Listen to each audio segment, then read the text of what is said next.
मिथुन चक्रवर्ती के कैरियर की शीर्ष 10 फिल्मों की बात की जाए तो उनमें साल 1982 की ब्लॉकबस्टर फिल्म डिस्को डांसर तो शामिल होगी ही। इस फिल्म ने मिथुन को भारत के घर घर में तो लोकप्रिय बनाया ही, लेकिन यही वो फिल्म रही जिसने इन्हें अंतर्राष्ट्रीय ख्याति भी दिलवाई और रूस समेत कई एशियन देशों के युवा मिथुन के डाई हार्ट फैन बन गए। आज के इस कमाल के एपिसोड में हम चर्चा करेंगे इसी फिल्म के निर्माण के बारे में और जानेंगे कि निर्माता निर्देशक बब्बर सुभाष के दिमाग में इस फिल्म को बनाने का विचार कैसे आया, मिथुन को किन परेशानियों में घिरे देखकर बब्बर सुभाष ने उन्हें यह फिल्म ऑफर की थी। फिल्म की लीड हीरोइन किम यशपाल के जगह पर मिथुन चक्रवर्ती किसे अपनी नायिका बनाना चाहते थे। फिल्म में राजेश खन्ना के द्वारा निभाई गई भूमिका के लिए कौन से अभिनेता लालायित थे। आखिर ऐसा क्या हुआ कि फिल्म में जिमी के प्रतिद्वंदी की भूमिका जावेद जाफरी ने ठुकरा दी थी। फिल्म के सबसे लोकप्रिय गीत I am a disco dancer की शूटिंग कैसे और कहां हुई थी। जब फिल्म पूरी तरह से बनकर तैयार हो गई तो बब्बर सुभाष के मित्रों ने उनसे क्यों कहा कि इसे रिलीज ही मत करो। क्यों बहुत से फिल्म समीक्षक इसे भारत की पहली 100 करोड़ी फिल्म नहीं मानते हैं। डिस्को डांसर फिल्म से जुड़ी ऐसे ही कई रोचक बातों को जानने के लिए वीडियो के अंत तक बने रहिए। दरअसल इस पूरी कहानी की शुरुआत होती है साल 1980 के आसपास, जब भारत में चारों तरफ अंग्रेजी डिस्को गानों की धूम मच रही थी और Bharatiya Yuva Michael Jackson, Elvis Presley और जॉन ट्रावोल्टा जैसे अमेरिकन सिंगर्स के दीवाने हुए जा रहे थे। ऐसे में एक भारतीय फिल्मकार बब्बर सुभाष ने हिंदी भाषा की एक ऐसी फिल्म की कल्पना की जिसमें वो इस डिस्को दीवानगी को भुना सके। ऐसे में उन्होंने अपने एक लेखक मित्र दीपक बलराज से कहा कि कोई ऐसी कहानी बुनो जो भारतीय फिल्मों के परिपाटी पर आधारित तो हो, पर उसमें हम डिस्को का तड़का लगा सके। इस तरह से दीपक बलराज ने जिमी नामक एक लड़के की कहानी लिखी। अब बारी थी फिल्म के लिए एक प्रोड्यूसर के तलाश की। गौरतलब है कि इस समय तक बब्बर सुभाष एक निर्देशक के तौर पर खुद को स्थापित करने के लिए संघर्षरत थे और साल 1978 की अपना खून और 1980 की जालिम जैसी 2 औसत फिल्मों का निर्देशन भी कर चुके थे। ऐसे में जब बब्बर सुभाष इस फिल्म का आइडिया लेकर कई निर्माताओं से मिले तो सबने फिल्म को यह कहकर मना कर दिया कि इस टाइप की फिल्मों को कौन देखेगा। भले ही फिल्म की कहानी निर्माताओं को नहीं जच रही थी, पर बब्बर सुभाष का अंतर्मन उन्हें बार बार यह कह रहा था कि यह फिल्म न केवल कामयाब होगी बल्कि ट्रेंड सेटर भी बनेगी। खैर, थक हार कर बब्बर सुभाष ने अपनी खुद की प्रोडक्शन हाउस शुरू करने का निर्णय लिया। अब बात आई फिल्म के लीड कैरेक्टर जिम्मी के लिए नायक की तलाश की। यूं तो बी सुभाष इस भूमिका के लिए किसी स्थापित कलाकार को लेना चाहते थे, लेकिन इसकी भी अपनी ही समस्याएं थी। दरअसल बब्बर सुभाष के पास इतना बजट नहीं था कि किसी स्थापित कलाकार को ले सकें। दूसरी बात यह भी थी कि जिम्मी की भूमिका एक ऐसे युवक की थी जो किसी स्थापित कलाकार पर सूट भी नहीं करती। खैर, इन्हीं दिनों बब्बर सुभाष सन 1981 की तकदीर का बादशाह नामक फिल्म का निर्देशन भी कर रहे थे, जिसके नायक थे मिथुन चक्रवर्ती। एक दिन शूटिंग के बाद फिल्म के सेट पर ही मिथुन चक्रवर्ती काफी हताश और परेशान होकर बैठे थे। तभी बब्बर सुभाष उनके पास गए और पूछा कि क्या हुआ सो आप इतने चुपचाप बैठे हो। मिथुन का जवाब था, सुभाष जी, वास्तव में अब तक मैं तकरीबन 20 से भी ज्यादा फिल्में कर चुका हूँ, पर मुझे वो सफलता हासिल नहीं हो रही है जिसकी मुझे उम्मीद थी। खैर, इस बातचीत के दौरान बब्बर सुभाष ने मिथुन को फिल्म डिस्को डांसर यह कहते हुए ऑफर कर डाली कि यह फिल्म हम सबकी किस्मत बदल देगी।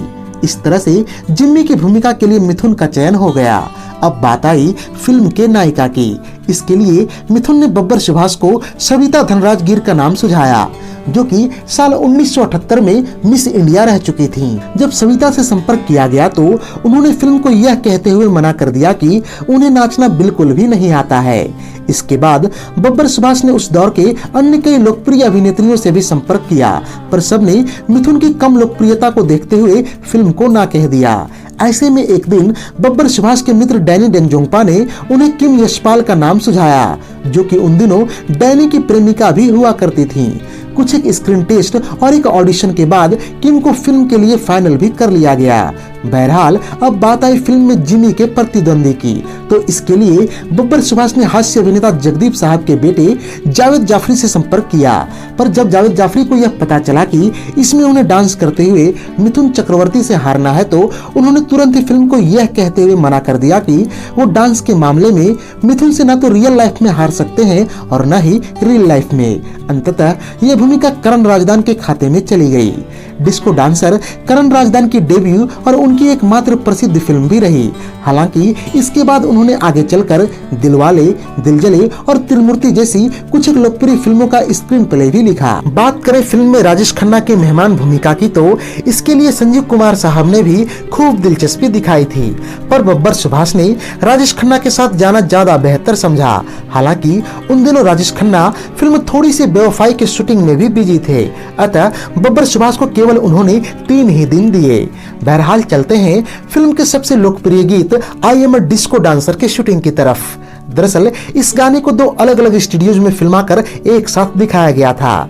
गाने के जिस भाग में आप मिथुन और उनकी टीम को नाचते हुए देखते हैं, वास्तव में यह नटराज स्टूडियो का दृश्य है, जबकि जिस भाग में दर्शक नजर आते हैं वो फिल्मिस्तान स्टूडियो है। इस तरह से इस गाने को 2 अलग अलग जगहों पर फिल्माकर यह भ्रम पैदा किया गया कि यह एक ही जगह का दृश्य है। बहरहाल जब फिल्म पूरी तरह से बनकर रिलीज को तैयार हो गई, तो बब्बर सुभाष के कुछ मित्रों ने उनसे कहा कि आप फिलहाल इस फिल्म के रिलीज को टाल दो, नहीं तो फिल्म बुरी तरह से पिट जाएगी। वास्तव में वो ऐसा इसलिए बोल रहे थे क्योंकि ठीक उन्हीं दिनों कुमार गौरव और रति अग्निहोत्री स्टारर फिल्म स्टार बुरी तरह से फ्लॉप रही थी। हालांकि इन सब बातों को नजरअंदाज करते हुए फिल्म को 10 दिसंबर 1982 के दिन रिलीज कर दिया गया। खैर, फिल्म को कुछ इसका भी फायदा मिला कि बस कुछ ही दिन पहले 30 नवंबर 1982 को माइकल जैक्सन की बहुचर्चित एल्बम थ्रिलर भी रिलीज हुई थी, जिससे पूरे भारत के युवाओं के बीच डिस्को का जबरदस्त क्रेज आ गया था। ऐसे में डिस्को डांसर ने ठीक समय पर एंट्री मारकर बाजी अपने नाम कर ली। उन दिनों दर्शकों ने मिथुन की तुलना माइकल जैक्सन से की और तब से उन्हें इंडियन माइकल जैक्सन बुलाना शुरू भी कर दिया। बहरहाल इंडिया में इसका बिजनेस ठीक ठाक ही चल रहा था, पर बब्बर सुभाष ने इसे रूस में भी रिलीज करने का विचार बनाया। इस बार भी कई लोगों ने बब्बर सुभाष को टोका कि रूस में डिस्को का कल्चर नहीं है, अतः फिल्म को वहां रिलीज करने का कोई फायदा नहीं होगा। पर इस बार भी बब्बर सुभाष ने लोगों को नजरअंदाज किया और फिल्म को 1013 प्रिंट्स के साथ रूस में भी रिलीज कर दिया। रूसी दर्शकों की प्रतिक्रिया उम्मीद से कहीं ज्यादा सकारात्मक रही। यहाँ यह भी कहा जाए तो गलत न होगा कि इस फिल्म को भारत से ज्यादा विदेशों में अप्रत्याशित सफलता हासिल हुई थी, विशेष करके सोवियत यूनियन और चीन जैसे देशों में। सोवियत यूनियन में ये फिल्म 1984 में जाकर रिलीज हुई थी। इस कारण 1982 के बॉक्स ऑफिस आंकड़ों में डिस्को डांसर की इस कमाई को शामिल नहीं किया जाता। फिल्म भारत में 100 हफ्ते और चीन में 75 हफ्तों तक चली। सोवियत यूनियन में फिल्म को रिकॉर्ड 6 करोड़ 10 लाख लोगों ने देखा, जिससे यह फिल्म वहां आवारा और बॉबी के बाद तीसरी सबसे ज्यादा कमाई करने वाली फिल्म भी बनी। कमाई के मामले में फिल्म ने लगभग 60 मिलियन रूबल की कमाई की थी, जिसकी भारतीय मुद्रा में उन दिनों लगभग 94 करोड़ रुपए की कीमत हुआ करती थी।